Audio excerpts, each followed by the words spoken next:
Alright, hello again! And this video is about romantic orientations versus sexual orientations. Two different things. Sometimes they're similar, sometimes they're not. So, romantic orientation is who you want to be affectionate with, who you want to have that romantic connection with, who you want to take out to dinner with candles, and not necessarily are you attracted to them sexually. The thing is that sometimes, a lot of the time, these two line up. Like, someone is sexually attracted to guys, and is also romantically attracted to guys, and that's great for them. So they just date guys. And they have all their fun stuff going on. But sometimes they don't line up, and that's when things get confusing.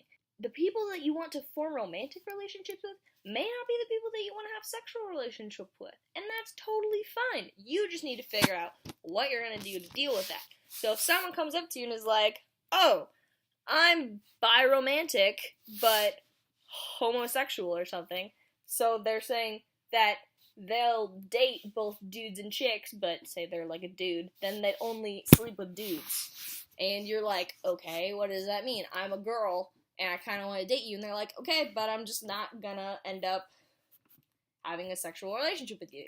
And as long as you're fine with that, you can go ahead and fly free into your land of happiness and whatever else you want to do with your life. But you need to understand that you can't help it.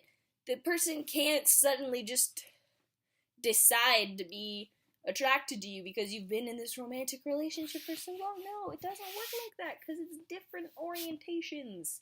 It's all different.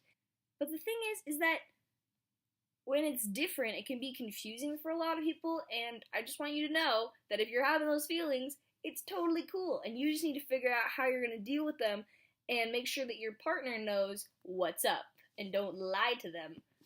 Be like, oh, totally, I'm totally not asexual, because you can be asexual and still want to have romantic relationships, and you can be aromantic and still want to have sexual relationships. Again, they're not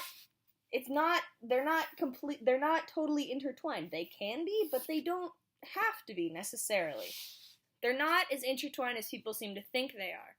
And the fact that someone can have totally different things going on in these aspects is strange to some people, and we're never really taught about how this works. So you only find out about it if you go and you're on Tumblr and you're like, what the heck does that even mean? And you go look it up.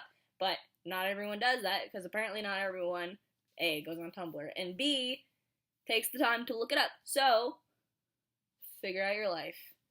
Figure out whatever you want to do. Or, just don't. Just go and experiment, Have fun. It's very important that you understand your own romantic orientation and sexual identity. Even if you understand that you're still questioning and finding it, that's great. But it's important that your partner knows what you think is going on inside you, and if there's a change, you need to let them know, because you shouldn't lie to your partner or your whatever. Be a good person.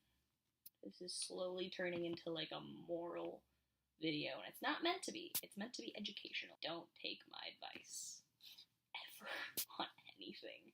Just do what you feel is right for your relationship, and be honest. That's really the best advice that I can give you on this.